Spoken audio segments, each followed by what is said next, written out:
Welcome to Rewatch and Rank. On this channel, we rewatch older TV shows, provide a summary and opinion on the episode, before ranking each episode against each other. Today's episode is Hannibal Season 1, Episode 5, Kokile. The episode in a nutshell is a brief description of exactly what happens within this episode.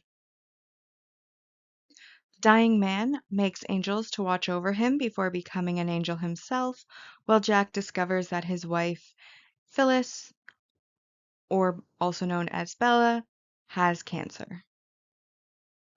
We'll now go through the episode in more detail, and I will give my opinions as we go. So we open the episode with Will walking at a slow and steady pace down the center of the road at night in bare feet. As he's walking, we see the feathered stag walking along behind him, and then Will stops and pauses. The stag comes up to him and nuzzles his arm. And then in the distance, we can start to see some blurry lights, which then eventually come into focus as a police car. The police get out of the car and approach Will, asking him if he's lost, asking him for his name, asking if he knows where he is, if he knows where he lives. Once they find out he lives in Wolf Trap, they say it's good because that is where they are. They're still in Wolf Trap. He then points out Winston, who's been walking alongside Will. And then Will asks if he can sit down because his feet are sore. And the police officers offer to drive him home.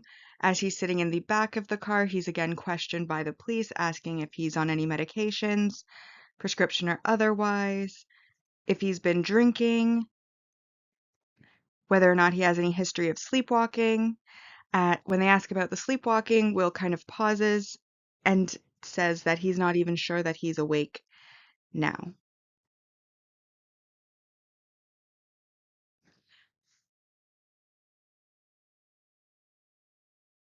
So in this scene, as has been the theme in this rewatch, we have to comment on the imagery of the stag following him, the stag nuzzling his arm, coming up behind him, but him not glancing at it.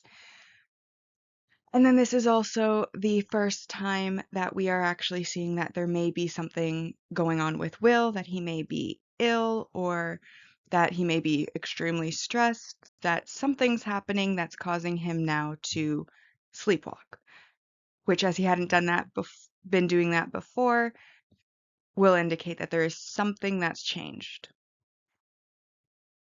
We then arrive at what is presumably the next day, where Will has come to Hannibal, and Hannibal's in his kitchen making him coffee, using some very fancy machinery while he's still in his dressing gown over his pajamas, and Will is fully dressed.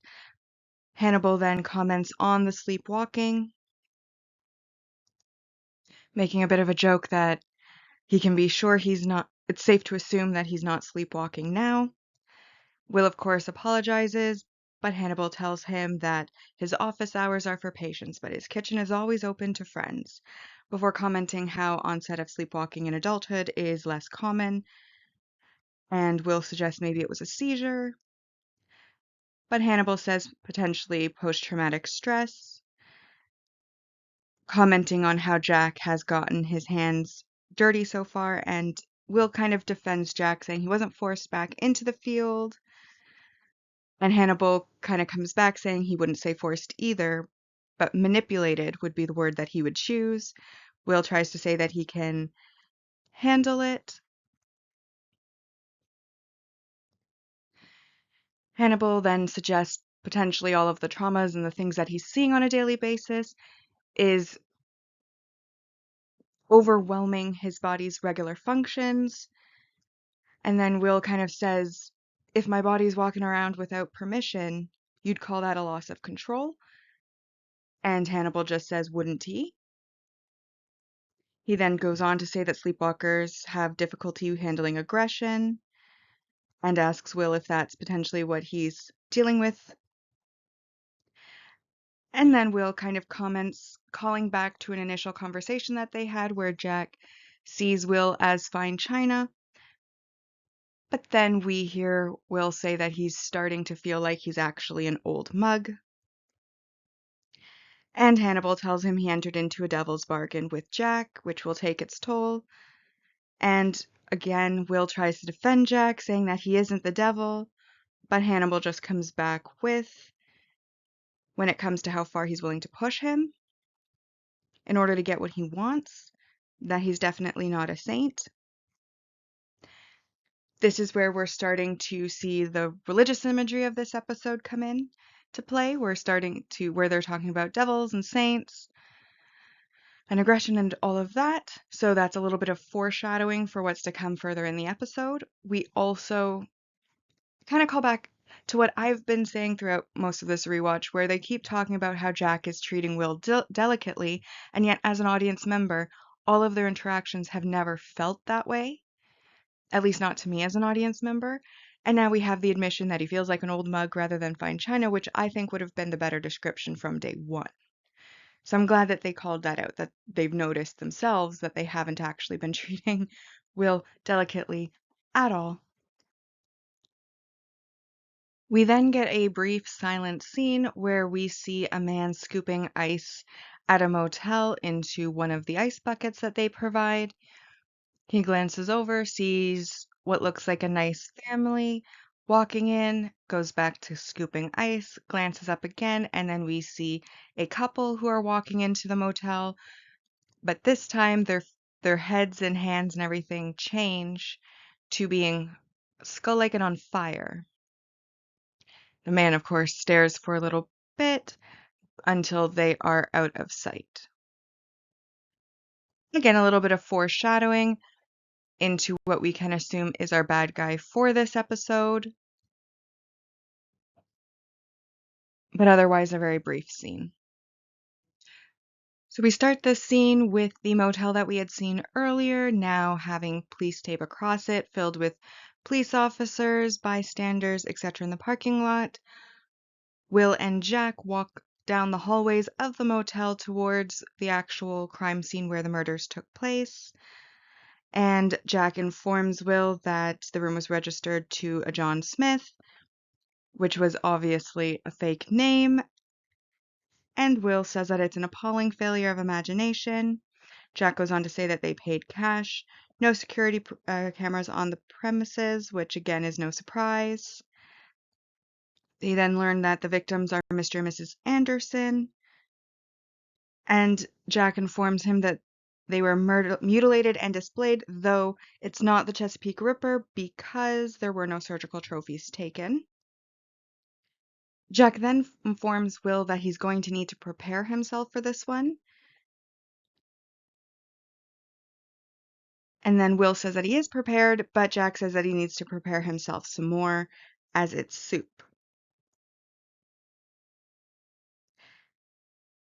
He then goes on to say that there's no jurisdictional rivalries. The local police beg them to take it. And while he's been talking, Will seemed kind of distant, so he makes a comment on asking where his head is. And that's when Will confesses that it's on his pillow as he had not slept the night before. We then have them actually entering the crime scene, and we get our first look at the actual bodies. The bodies in this case are posed next to the bed in a praying position while the skin off their backs has been flayed in order to present wings. Jack notes that there's been hooks put into the ceiling and it's used fishing line in order to hold the skin up so that it makes the wings. And then, of course, we have all of the lab techs, Beverly, Brian, and Jimmy, already in there gathering their evidence. They make a comment about the Vikings and how they used to have a method of execution called the Blood Eagle that they had used, and that this was very similar to that. And then they kind of go on to say that the killer must have been mocking them, but Will says that he isn't mocking them, but transforming them, and confirms that he would have slept there. It's confirmed when they say that there was hair found on the pillow and the sheet still damp. Will comments how Madness would have slept there, And then Beverly finds that he threw up on the nightstand. They start to say that he couldn't, they start to speculate he couldn't stomach what he did, but Will corrects them that he wasn't nervous, he felt righteous, and thinks he's elevating them. He then asks for a plastic sheet for the bed. Once he receives the sheet, he lays down. On the bed, we see the pendulum swinging, and he starts to talk himself through what it is he believes to have happened after putting himself into the killer's mind. He starts by saying that to the victims that this is not who they were, this was a gift to them, and he has allowed them to become angels, and then laid himself down to sleep before the angels. And that is where we end that scene. So once again, we have the religious theme for this episode carrying through with the killer making angels of his victims.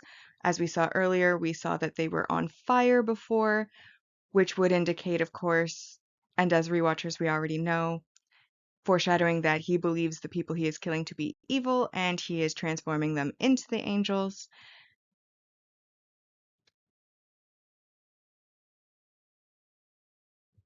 We then move on to a obviously gourmet plate of food at a dinner where Hannibal puts the plates onto his arms, brings them to serve, and we now see that Jack has brought Bella to dinner as he has promised in the past that he would do. And as he lays the plates down, Hannibal announces that it's foie gras, a torchon, with late harvest of betel sauce with dried and fresh figs. What a mouthful.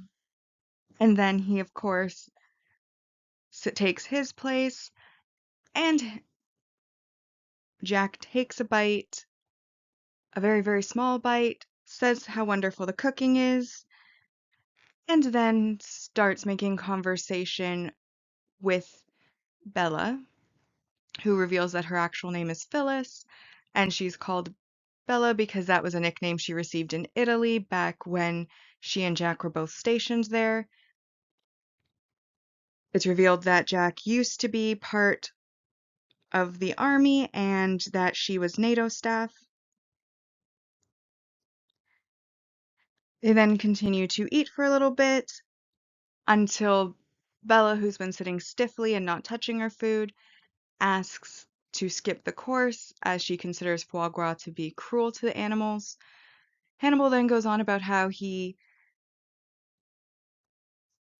chooses an ethical butcher in order to ease his conscience on what would otherwise be considered cruelty.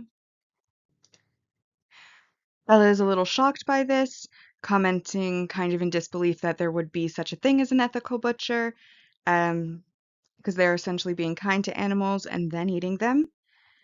And Hannibal, of course, says that he insists on it, as there's no need for unnecessary suffering.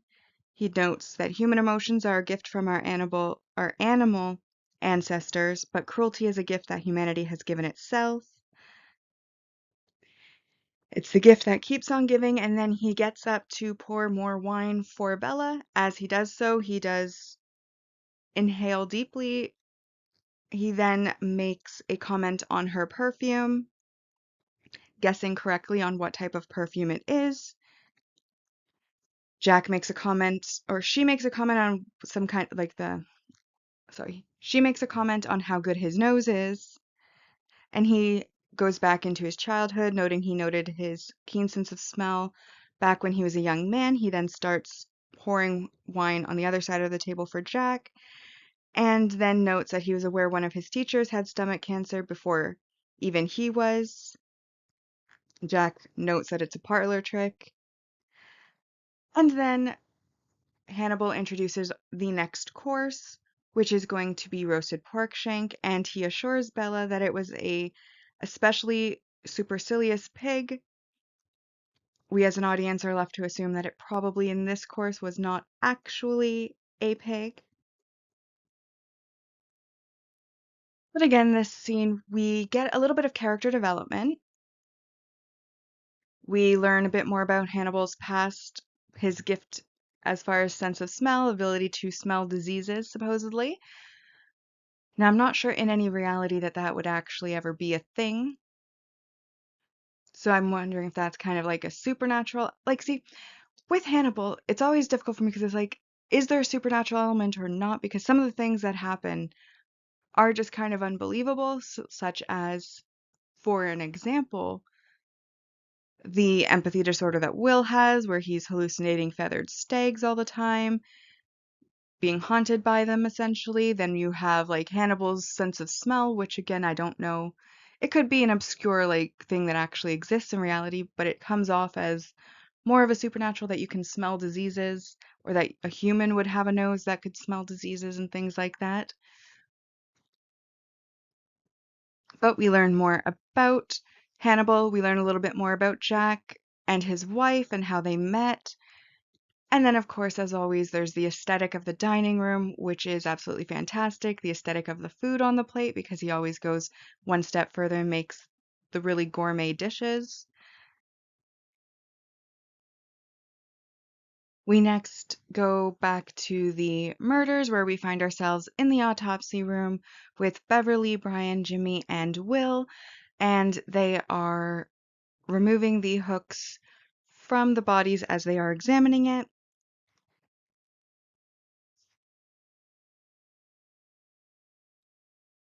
They then start talking about the religious themes that were found within the bodies and potentially within the murders.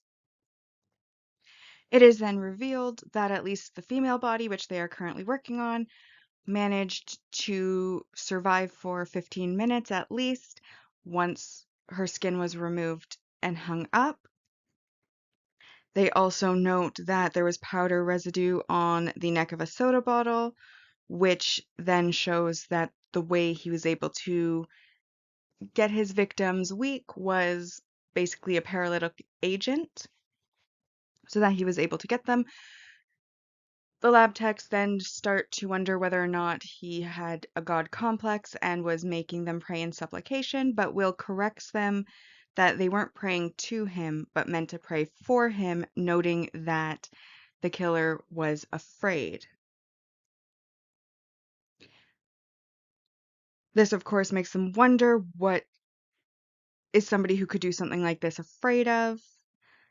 And then they check what was in his vomit, and we realize that he has a brain tumor. And Will notes then that he's afraid of dying in his sleep and is making angels to watch over him. And this, of course, is just a little brief scene letting us in on what new information there is for the episode. We can see, in addition to kind of a religious theme for the episode, we also have a bit of a cancer theme for the episode. Hannibal has made comments about being able to smell cancer. Now our killer has cancer. And then, of course, all of the imagery with regards to the angels. And of course, when they go over things like they use fish hooks, Jesus was a fisherman or had some connection to fishermen, etc., etc., they go over all of that to bring us up to date. We then arrive at Hannibal's office, where he is welcoming in Bella to his office as a patient. He then asks how often she sees her doctor, and she notes that it was twice a week at first and now usually just once. He asks if she's satisfied. She says enough to keep seeing him, and he notes her intention is not to tell Jack. She, of course, says she doesn't know what good it would do, wanting to protect Jack from seeing the world, who already sees the world at its worst, from seeing her at her worst, saying that he already has too much to worry about. Hannibal then tries to assure that he has room for one more worry, and that he feels like she would be protecting him. She confirms it before asking whether or not there's a conflict of interest. And he then tells her that while it's unorthodox, it's not unheard of, given the nature of her problem. Seeing someone who already knows Jack removes some of the guesswork. She then comments how it all started as a misguided stab at maintaining her dignity, and Hannibal assures her that there's nothing undignified about it. She says not yet, but that she has indignity to look forward to. And he comments that the only indignity he sees is resentment, asking her why she resents Jack. She then tells him that she resents him because he has too much to worry about in order to worry about her. Hannibal then notes that that's her choice, as she hasn't told him, not his choice. She then suggests couples counseling, but he says that he would recommend someone else for that. She then goes on to kind of say that it's hard enough for her to deal with how she feels about her disease, and she doesn't need to deal with Jack and how Jack feels about it as well.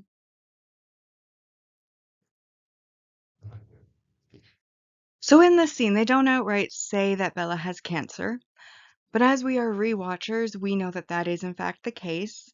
Additionally, given the information that the show has shown us so far, with the themes that it's going for in this episode and the comments that have been made within this episode, we are able to make the assumption, even without them directly telling us, that she does in fact have cancer. We have a killer who has cancer. We have Hannibal sniffing her and then commenting to Jack how he was able to smell cancer in one of his teachers as a boy. We now have her coming to see him talking about the indignity to come in her disease and how that's what she has to look forward to and how she's trying to keep her dignity as long as possible, so on and so forth. So pretty obvious at this point she does have cancer, and she has now come to Hannibal, I guess, for advice with regards to how she's handling it with regards to Jack specifically, given his comment on how somebody knowing Jack in this case will take out some of the guesswork.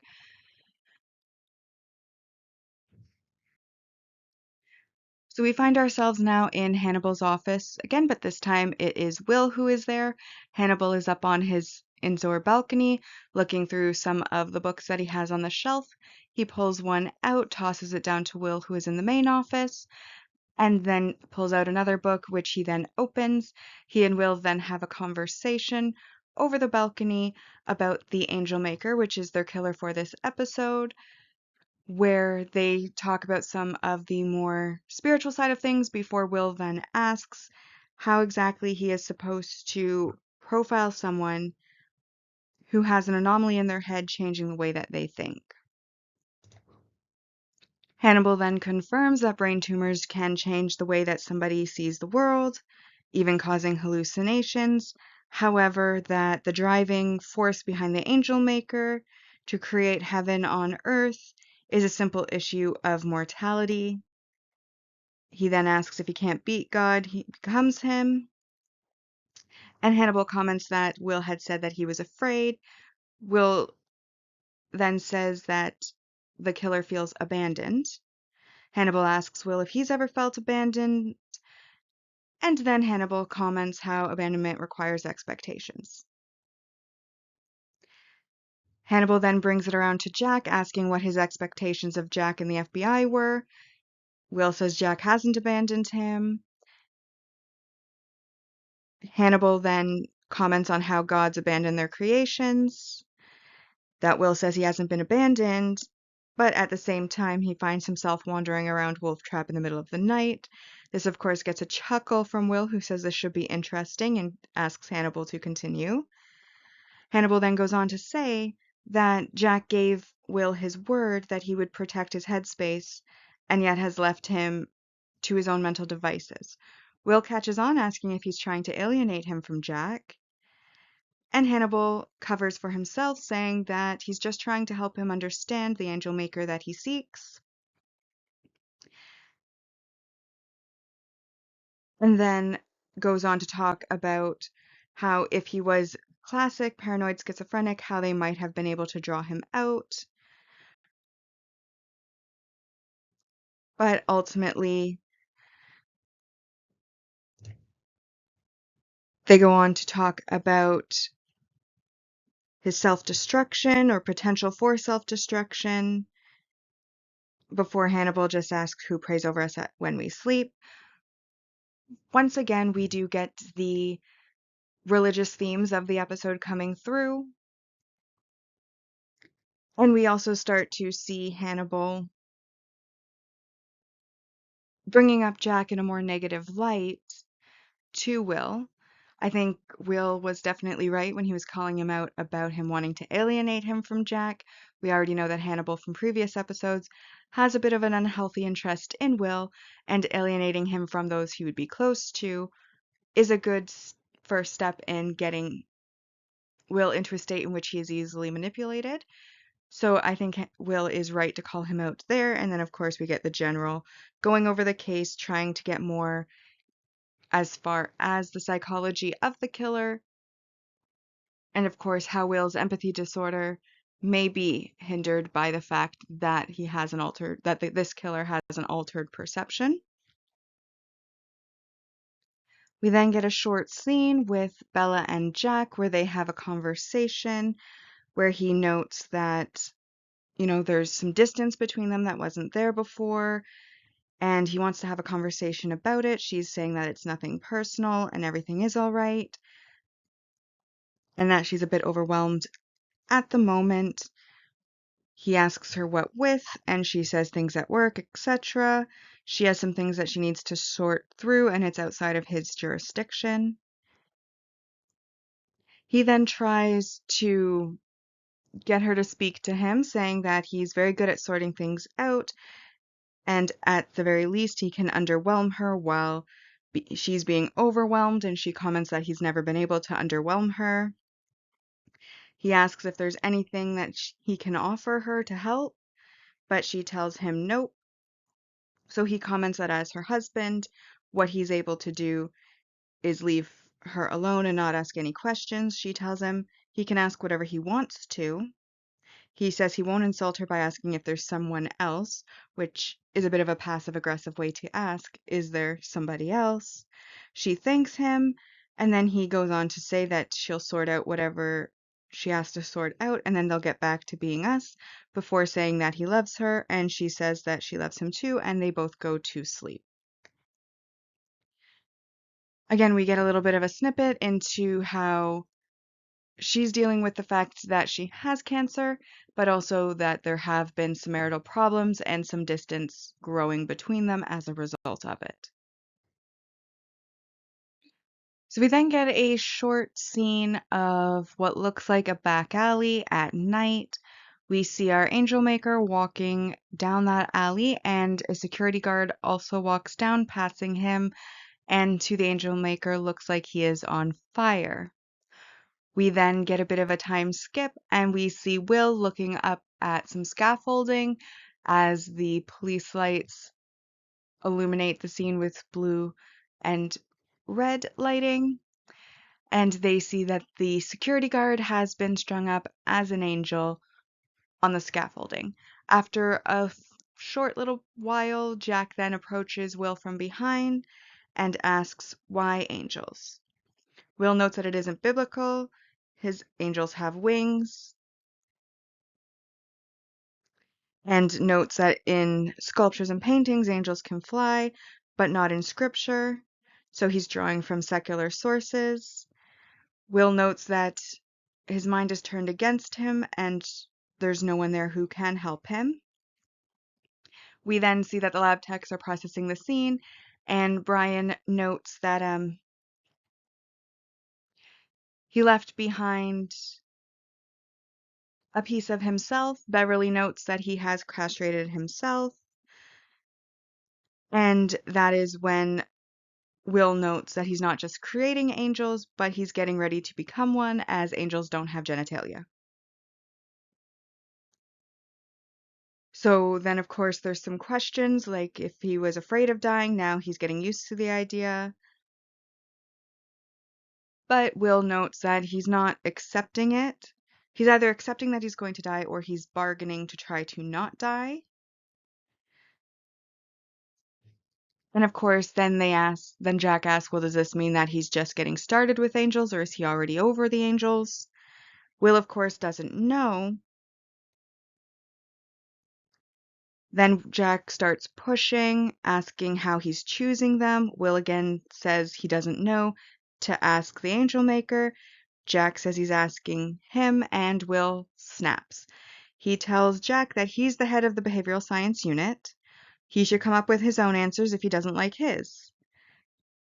The lab techs, Beverly, Jimmy, Brian, they kind of make a quick sort of exit at this point. Jack steps in front of Will and yells at him that he did not hear that, before then asking in a lower voice, "Did I?" Will takes off his glasses, says he didn't and that he's sorry, before he then continues on further into the alley to continue looking up at the body while Jack stays behind. We then fast forward a bit again, where we find ourselves in the autopsy room. Will's standing between the bodies of the first victims, and Beverly comes over, talking about how he spoke to Jack and how she's never heard anybody speak to him that way. Will says that he was out of line. She says that he was out of his mind, comparing it to the first time she heard her mom use the F word. He chuckles at this, and then she asks if he's okay. He asks her if he seems different, and she notes that he's always seemed a little different, which is a brilliant strategy. That way no one ever knows if something's up with him. And then he would ask, basically, and then she asks if he wants to tell her anything, but they are interrupted by Jimmy coming over. Jimmy comes over with reports that the first victims were Roger and Marilyn Brunner, and that they were most wanted by the FBI on the list, and they had gotten the DNA match, and that they had falsified the motel registry and were driving a stolen car, which is why it took so long for them to be able to identify them. And then Will wonders how long it took the Angel Maker to identify them, as he didn't choose them randomly. He had to have known something about them. They also note that the security guard wasn't actually a security guard, but a convicted felon. Beverly asks if that makes the Angel Maker a vigilante, but ultimately Will says that he wouldn't be a standard vigilante, as he's not pragmatic, he's not purposeful, and typically vigilantes don't lay down and sleep under their crimes. He points out that in the killer's mind, he's doing God's work, and that one of the advantages of that is always being alone, so he makes angels out of demons.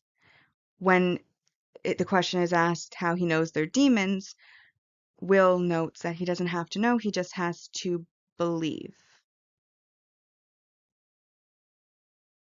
So with these, of course, we're getting more updates on the crime. We have a second crime scene. We have Hannibal's seeds of doubt that he's planted starting to come a bit to fruition with Will's snapping at Jack.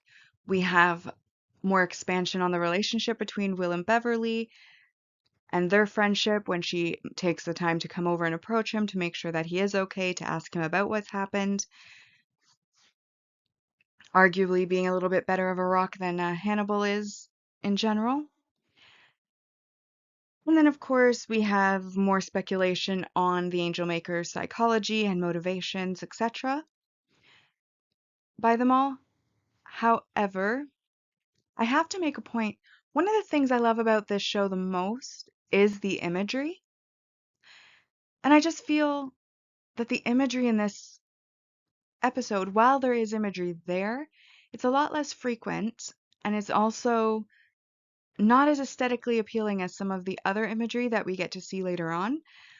It's not a forgettable episode, as the Angel Maker does, because of the way he's killing and the religious themes. It is something that is memorable. It is, though, in comparison to some of the other episodes with regards to imagery, a little bit disappointing. In that, like, I mean, they can't all be winners, obviously. It's 3 seasons of killers. But as far as the imagery that we've seen so far, this episode's imagery seems to be the weakest of them, which is kind of ironic given that usually imagery tends to be pretty abundant to draw inspiration from, and a lot of it is very beautifully done, sculptures, paintings, etc. I feel like they could have done a lot with it, but I felt like it was a little bit lacking. We now return to Hannibal's office where he is having another session with Bella and asking whether or not Jack has begun to suspect anything, given that he is a behavioral specialist. He must know that she is keeping something from him.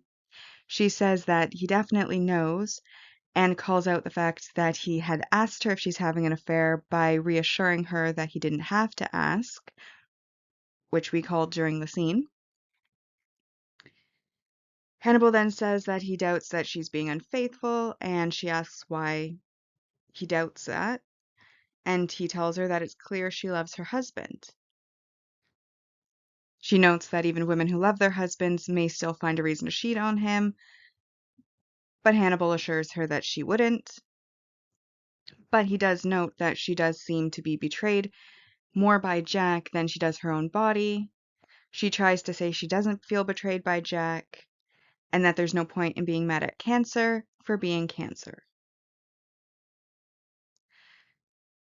She says that cancer isn't cruel, that a tiny cell wanders off from her liver, gets lost, finds its way into the lung where it's just trying to do its job and grow a liver. Hannibal then notes that what it grows and where it's growing will likely kill her. She says that it's not likely, it's definite that she is going to die and nothing is going to change that. And then Hannibal again goes back to Jack, saying that she's holding Jack accountable for his inability to cure cancer before correcting himself to say it's his inability to save her. Asking if that's more accurate, she goes on to talk about how the cancer is growing, she knows that, and yet currently she still feels fine. He tells her she will feel fine, right up until the moment that she doesn't. She then goes on to say how her story is going to be a very dull story, as the ending is always the same, and that same ending is that it ends. And so then he makes a point that that means then that she is withdrawing from her relationship with her husband, a man who strolled alongside the quays of Italy and called her Bella. Obviously, we knew he was being passive aggressive about that affair question. She obviously picked up on it too, and in this scene she's calling it out, so we called that out with her. And then this is the scene where we get our cancer diagnosis confirmed. It was already obvious based on the themes in the previous conversations that had been had throughout the episode, but now it is confirmed officially that she does in fact have cancer, and specifically lung cancer, and that is why she is withdrawing from her husband and treating him differently, because she's trying to deal with it but not tell him. Now, if I had to offer an opinion, which that is part of what this channel does, I don't understand why she is keeping it a secret. Everybody will deal with traumas in their own ways, so I don't think that it's wrong of her to keep it a secret. It's up to her. It's her choice, her health, and patient doctor confidentiality is entirely her choice who she tells about her illnesses. However, when you have a partnership with somebody, when you've agreed to a life with somebody, when you're in love with somebody and you're in a couple with them, I just think there's a certain level of respect in sharing things like this with your partner. If you can't tell your partner, who could you tell? And of course, I'm of the personal belief always that if you leave something inside, it will fester and you will feel worse. It's always better, in my opinion, better out than in, as they say. So I would, at least give your spouse a chance to know what's wrong with you, even if like you tell them and then you don't want to really engage with them further than that to deal with it on their own. At least they know why you're withdrawing. At least they know that you need the time, and they're more sympathetic to give you that time because they know that you are ill. Of course, some people will be pushy and kind of push their own opinions and their own caring on you when you are not necessarily wanting it. But I feel like at that point, then you have the right to kind of not hold it in, but you can snap at them and say, I have asked you to give me time and you aren't.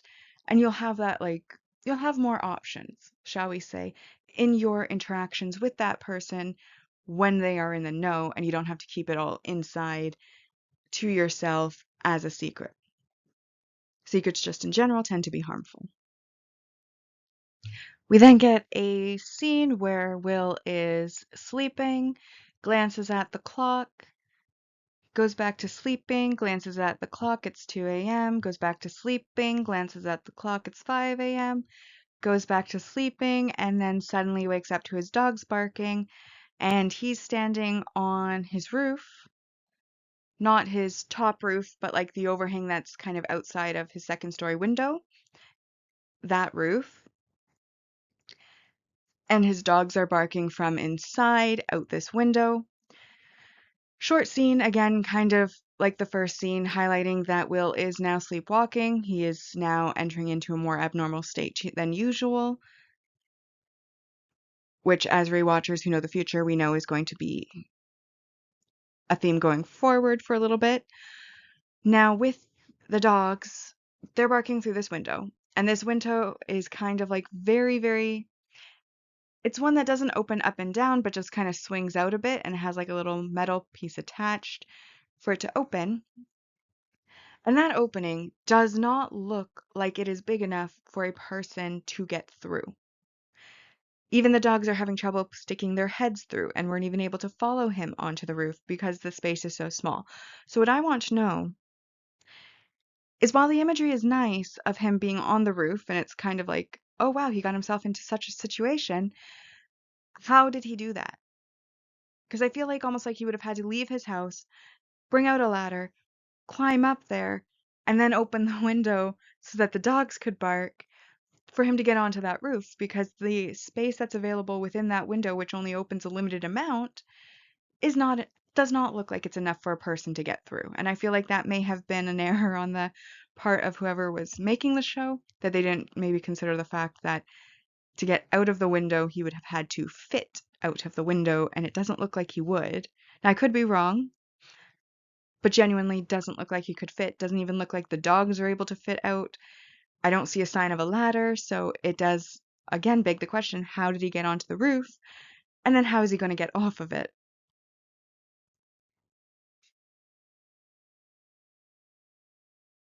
We then once again find ourselves in Hannibal's office, this time with Hannibal and Will. Will is taking some pills for his headache, and they speak about his sleeping habits and his dreams, and how with his sleepwalking he had thought about zipping himself up into a sleeping bag, but that it sounded too much like a poor man's straitjacket and he decided not to. Hannibal then moves on to the current case where he asks if Will has figured out how the Angel Maker is choosing his victims, and Will confirms that the Angel Maker doesn't see people how everyone else sees them, that he's able to tell if they're naughty or nice, or at least thinks he can. Hannibal then says that God has given the person insight into the souls of men, but Will counters that he didn't give him insight, he gave him a tumor. And he's just a man whose brain is playing tricks on him. Hannibal then draws a parallel that Will is not unlike the killer, and Will asks if his brain is playing tricks on him. As he's having that part of the conversation, he walks up to a stag statue that is in Hannibal's office, and he starts examining it while he continues the conversation with Hannibal. Again, he asks if his brain was playing tricks on him, and Hannibal notes that he wants to feel easy peace, and that the Angel Maker wants that same peace, and he wants to find his way into peace and feel it all around him. Will comments that he's going to be disappointed, and Hannibal notes that while he thinks the impossibility of such a feeling of having peace is there, the Angel Maker is still chasing that peace, and if he managed to get close to it, that may be why he will still look for it again. And then Will goes on to say how he's tried to find his patterns, reconstruct his thinking, But then Hannibal notes that instead he finds himself in a behavior pattern he can't break. And then Hannibal notes that the Angel Maker will be destroyed by what's happening inside his head, but Will doesn't have to be. He then comes up behind Will, and he very obviously smells him to the point where even Will notes that, Will basically asks, "Did you just smell me?" Hannibal then makes an excuse saying that it's difficult to avoid, and he must introduce him to a finer aftershave that smells like something with a ship on the bottle. Basically, Will's current aftershave sounds like something with a ship on the bottle, basically trying to cover for himself, but we can see his face has changed, that he's noticed something when he smelt Will. Will notes that he keeps getting the aftershave for Christmas, and then Hannibal starts asking some more health related questions, asking if his headaches have been getting any worse, if they're more frequent. Hannibal, no, Will says that actually they have, and Hannibal tells him that he would change his aftershave. And then Will kind of walks away, and Hannibal watches after him. Now, obviously, this scene is kind of a foreshadow to future scenes. As rewatchers, we know that Will does have an illness. We have seen basically earlier in the episode where Hannibal has noted he was able to sniff out cancer. He sniffed out cancer on Bella, and now he's just sniffed out Will, and something that he has smelt has obviously and clearly concerned him. His entire body language changed once he smelt whatever he smelt on Will, and he may have covered it by claiming it was the aftershave, but we as the audience will know that it's different. But it hasn't been confirmed yet what it is. And then, of course, there's that whole parallel with the Stag statue. We obviously know Hannibal is a serial killer at this point. If you haven't picked up on that, I'm sorry. But Hannibal is a serial killer. We also know that once he met Hannibal, he started hallucinating this feathered stag following him around. And now we're seeing him gazing and examining a stag statue that happens to be in Hannibal's office. And we have to sit and wonder with his empathy disorder and how exacting it tends to be. How the heck did Hannibal fall under the radar for so long? Like, how was he flying under the radar for so long when, like, we're getting all of these clues as an audience member and they're just going, like, right over Will's head? You meet a man who is a serial killer. You start hallucinating a stag that's associated with his office and the stag statue there. Maybe we put the pieces together. But I just felt like that was a significant piece of imagery that was just kind of subtly in there, and how Will was so drawn to it, yet didn't make any sort of connection to the feathered stag that follows him around. We then see Jack walking down a hallway with Brian, who tells him that the man is Elliot Budish, 35-year-old truck driver, has a fishing license, match came from the National Cancer Database, married, 2 kids, hasn't been seen in 4 months, diagnosed 5 months previous, and Jack says to meet the Angel Maker as he looks at the tablet that Brian which has the profile of Elliot Budish there, and has all of his information, and the image that is shown is the man that we have seen at the motel and in the alley, seeing the people on fire. We then jump to where the wife has been brought in, and Jack and Will are interviewing her.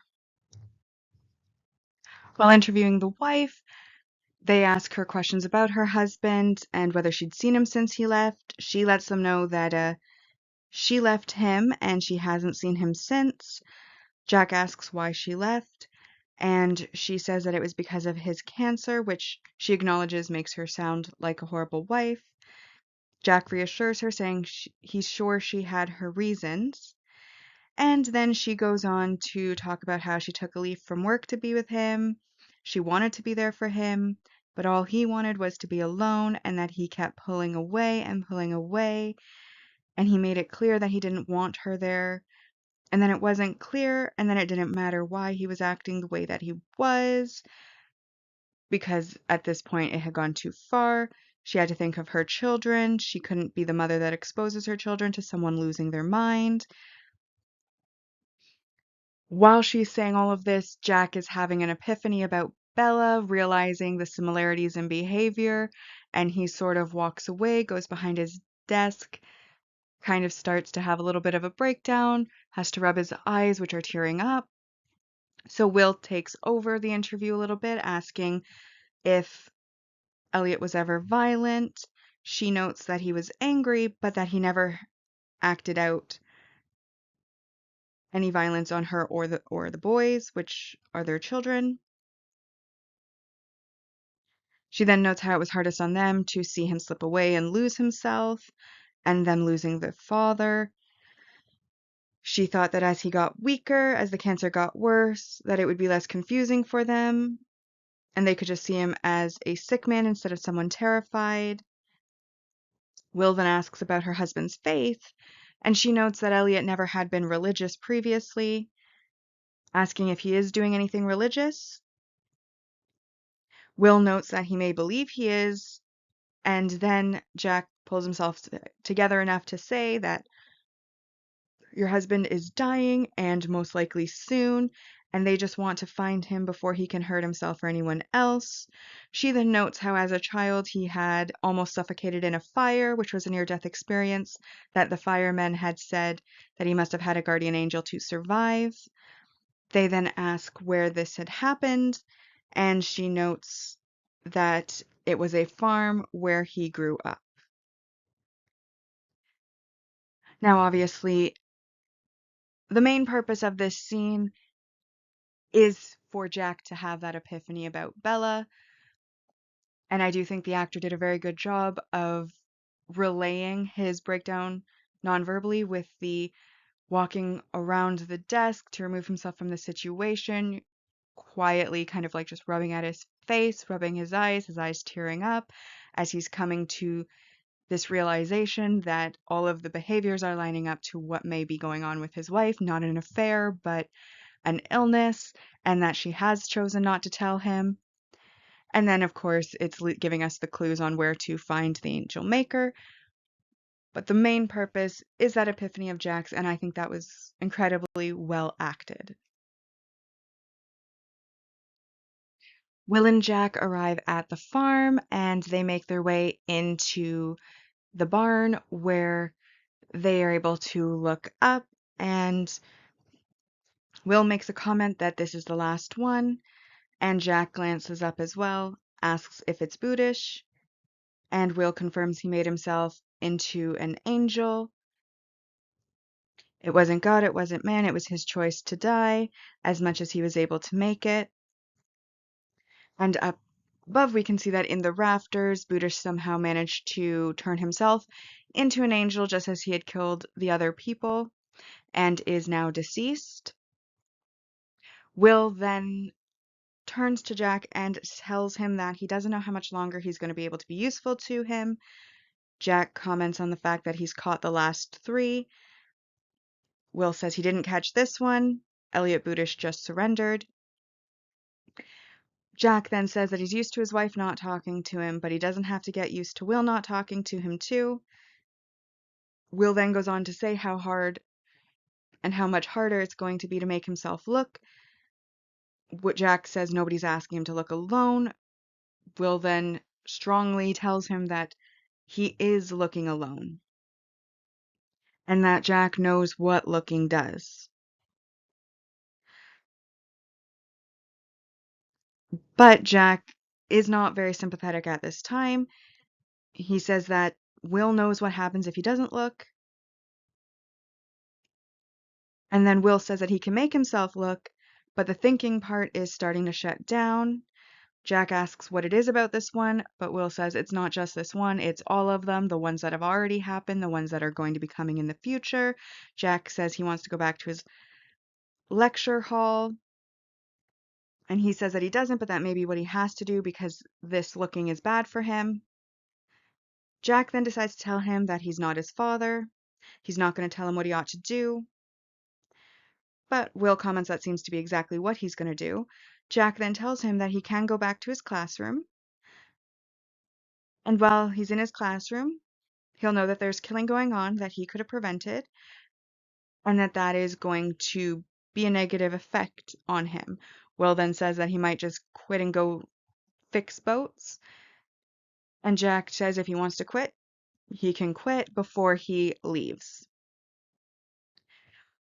Then, once Jack has left, Will glances back up at the body before we then are treated to what appears to be Bootish still alive, who falls in front of him and says he sees what he is to Will. Will asks him what he sees, and Bootish says that he can bring it out of him, but then Will says not all of the way out. Elliot then offers him the majesty of his becoming, before then he vanishes, and Will kind of looks around and glances up to see the body is still in the rafters, meaning that he had just hallucinated the entire thing. So as I mentioned before, the imagery of this particular murder isn't really that great. I feel like if they had done something different with the wings, other than it being flaps of fleshy skin that kind of melded into the rest of the flesh, it maybe could have had better imagery, but I'm not a fan of the imagery of these murders in this one. Though I am curious how he managed to do that to himself, because that obviously, like, he would have had to cut his own skin, then he would have had to tie himself up and then somehow get himself hung. It's not implied in any way that he had any help. So, very curious about how that exactly worked. And then there's the conversation between Jack and Will, and obviously Will is expressing his need for help. Jack is very dismissive of that. Jack is wanting to push Will, not really caring about Will, caring more about potential victims in the future that Will could save than Will himself. Normally, this would bother me, except we just know that Jack has just had an epiphany about his wife dying. He's probably not in a mood. He's probably emotionally raw. So in this particular instance, I can understand him not wanting to put, like, not really caring as much, being like, if you want to quit, just quit. I'm too overworked for this. You know, this is your job. This is what you've agreed to do. This is what you're saving. But I'm too emotionally raw right now. I'm not going to deal with it. Him walking away. In this particular case, I get the motivation behind it, so it's not like other times where he's come off a little bit harsh for no reason. At least this time there is an actual genuine reason. And then, of course, we get Will hallucinating, which he's always had a lot of imagery in his dreams. And when he's doing his empathy and pendulum swing, he's got a heavy imagination, but he hasn't actively necessarily hallucinated. It's usually been when he was dreaming or when he was actively at a crime scene trying to put himself into the minds of a killer. This is the first time. Then we got him obviously sleepwalking, and even when he was sleepwalking, because he was sleeping, the stag coming up to him made sense. He was in a dream. This is the first, like, while he was awake, had a hallucination. And then I find it interesting that the hallucination is offering to be part of his becoming, which we know as rewatchers in the future is kind of Hannibal's goal as well. So again, we're tying in with Hannibal, but Will, of course, is not making any sort of connection yet. We then see Jack waiting in the waiting room as Hannibal opens up the door. Hannibal is just coming out of an appointment with Bella. Jack says hello to Hannibal, asking that he and his wife be given some privacy to talk, asking if he can use the waiting room, but Hannibal lets them use his office instead and makes his exit. Jack and his wife go into the room, the office, and they have a heart-to-heart about her cancer.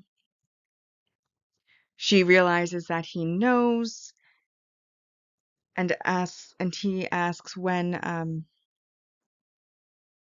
it is that she found out. She mentions that it was 12 weeks ago, that she has lung cancer. It's ironic because she never smoked.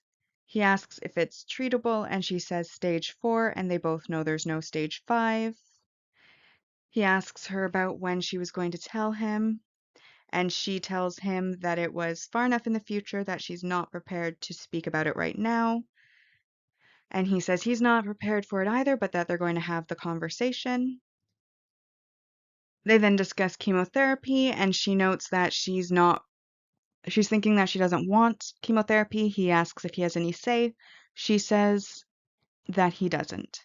He asks her if she wants to be alone, but then says that he doesn't actually want her to answer it, to just think about it,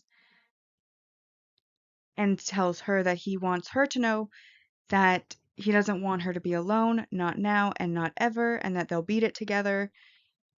She, of course, you know, he can't fight this. This isn't something he can fight.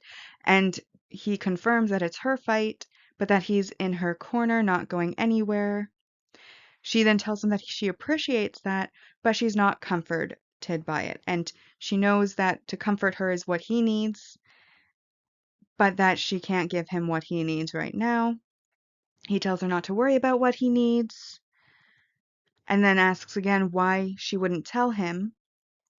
And she says that she thought if she kept it to herself, their lives wouldn't have to change, but she hadn't counted on her changing as much as she did. And then he hesitantly opens his hand between them, and then she hesitantly grabs his hand, and then they close their hands together, holding hands, without there really being much of a resolution in this case. Obviously, it's a heart-to-heart scene. It's showing where they are right now. Once again, confirming she has cancer, confirming that he knows, and confirming that they do love each other, that they're willing to support each other. I believe this was a scene that was meant to have like a strong emotional impact. And I do think, again, that it was very well acted in that they were both expressing their emotions very well in this case.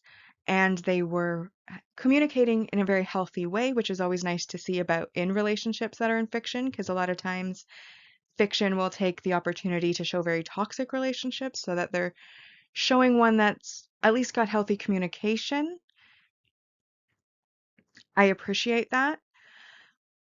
But I'll admit, like, I wasn't overly impacted by the emotion of the scene simply because Jack hasn't been the most likable character to date.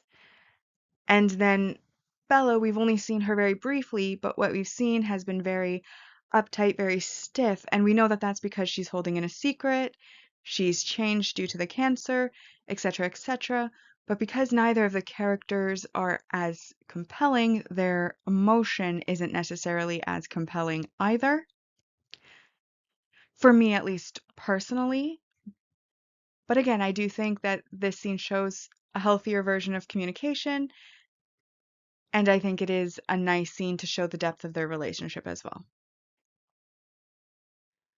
We then enter into our final scene where Will is walking through the halls of the FBI and arrives at Jack's office, where Jack is sitting quietly on his couch in his office. Will enters the office and Jack asks what he wants. Will hesitantly enters before sitting on another couch, or another chair, I should say, next to him, and he says that he's going to sit there until he's ready to talk. He doesn't have to say a word until he's ready, but he's not going to go anywhere until he does. We then get a close up of Jack's face where he is sitting with a look of contemplation, just in silence, and then the camera zooms out so that we can see them both sitting in the chairs with the little end table between them, sitting quietly, unmoving, and then the screen goes dark to end the scene. Of course, this is just a short little snippet scene at the end to kind of round everything off, but it doesn't really provide much closure by way of the subplot. Like, obviously, we've had closure on the main plot with the Angel Maker, but on this Bella and Jack plot, it's still ongoing, so we don't have a closure. But it does show that there is some sort of reconciliation, I believe, between Will and Jack, where Will has realized that Jack maybe was in an emotional state and that something was wrong, and now he's offering an ear to Jack when he needs it, when he's ready, as obviously Jack is in distress. This is the part of the episode, now that we have rewatched it and given our opinions, where we will be ranking this episode. We rank on two lists on this channel, the mostly objective list, which is absent emotion, though bias and judgment apply, and then the personal ranking, which is all emotion and how I personally would rank the episode. So we'll start with the mostly objective rank values, and I've highlighted those that apply on screen. So the first one that we have, of course, is our multi-episode supporting character introduction, which is where we meet Bella. She was teased a little bit at the end of the last episode, but this is the first episode where we actually are interacting with her as a character, and so I'm considering this to be the introduction episode, and that is worth 2 points. We then have a supporting relationship development, which is that relationship between the two supporting characters, and that's obviously between Jack and Bella, where we, of course, learn about how they first met, what their interactions are like. We learned Jack was in the army, Bella was in NATO, and they met in Italy, and her nickname was received because the people in Italy found that she was so beautiful, and then he wanted her for himself, and then they got married.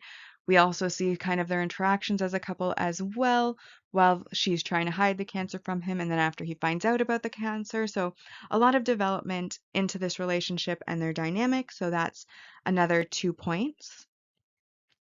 We then also get a multi-season main character development in Hannibal, which is where we are learning that he has a very keen nose and is able to smell diseases on people, cancer, whatever it is Will has, which we haven't been let in on quite yet as an audience.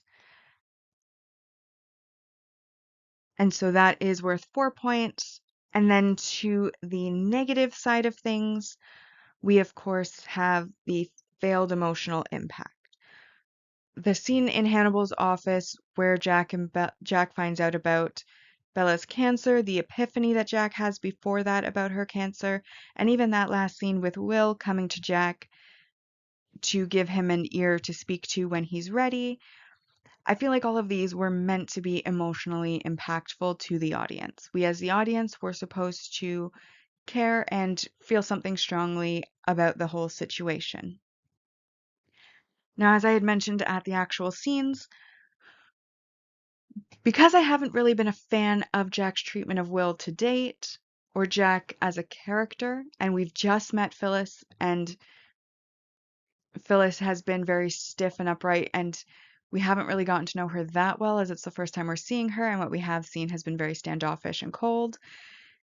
Neither of the characters being favorites really brought out that emotional attachment, and as such, what was meant to be an emotional impact, I felt did fall a little bit flat. At least I felt it did. Other people may disagree, but as I mentioned, it's a mostly objective list because bias and judgment do still apply. And in my bias and my judgment, it failed completely on the emotional impact front, and that is a -3 points, which leaves us with a total objective score of 5 out of 10 for this episode. So with it only being a 5 out of 10, it is the lowest scored episode so far. So as a reminder on our mostly objective ranking list, we start with Aperitif, second place Souffle, third Amuse-Bouche, fourth Potage, and in fifth Coquelle. We then move on to my personal ranking. On the personal side, I felt like this episode was kind of blah overall. Like, I was glad there was no Abigail because she annoys me as a character, so I'm glad we got a break from her, thank goodness. So that was automatically a positive. I found that the killer was memorable, but one of the things that I love about the show the most is the aesthetics and the atmosphere that it portrays often. And while there was some aesthetic imagery, it was very lacking in this episode as compared to other episodes. like the mushroom episode, the stag head episode. These were episodes that just had better aesthetics overall. And so while it was a memorable episode because the way of killing was so unique, it also wasn't that compelling of an episode. And then a lot of the episode was taken up with the subplot with the cancer, with the killer having cancer, with Bella having cancer, keeping it from Jack, Jack finding out, their emotional response, which again, like I said, I felt that emotional impact did fall flat for me personally, at least at this stage, as we don't have a good enough impression of the characters to want to care as much, or at least I don't. And so overall, all things being considered, I decided to give it a 4 out of 10. It wasn't the worst episode I've ever seen, but it's also not that great. So, as a reminder for our personal rankings so far, we have Amuse Bouche in first place, Aperitif in second place, Souf in third place, and then this episode Coqueles is in fourth place, and in last place is Potage. And so we come to our final ranking list, which is the series ranking. The reason that we score the episodes with a number is so that we can add up all those numbers and find out percentage-wise how good the season was. And once we finish the series, we'll be able to compare each season against each other to determine which seasons, both objectively and personally, were the best seasons. So far, we have, with the addition of the 5 points from this episode, 41 out of 130 for season 1 on the objective ranking list, and then on the personal ranking list, with the addition of 4, we now have 26 out of 130. The reason it's ranked out of 130 is that there's 13 episodes, which can each score a maximum of 10 points. And so with that, we've now rewatched and ranked Hannibal Season 1, Episode 5, Coqueles. Like and subscribe if you'd like to, and I'll see you in the next episode.